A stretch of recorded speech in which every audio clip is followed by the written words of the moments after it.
भावना आणि प्रेम यापुढे पैसा आणि सत्ता किती काळ टिकणार? गेल्या 35 ते 40 वर्षांपासून महादेवी ही नांदणे येथील मठात राहत होती.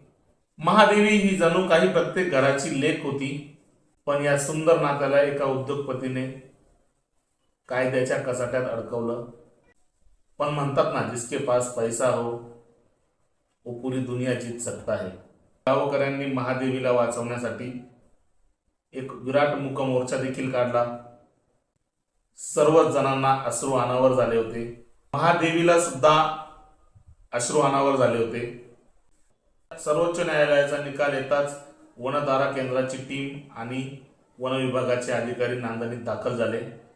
महादेवीला निरोप देताना मठाधिपतींना अश्रू अनावर झाले. काही तरुणांच्या भावना अनावर झाल्या आणि त्यांनी पोलिसांवर, पोलीस गाडीवर दगडफेक केली. यावर कुठल्याही राजकीय नेत्याने प्रतिक्रिया दिली नाही. एका उद्योगपतीच्या हट्टापुढे आणि कायदेशीर यंत्रणांपुढे गावकऱ्यांचा निभाव लागला नाही.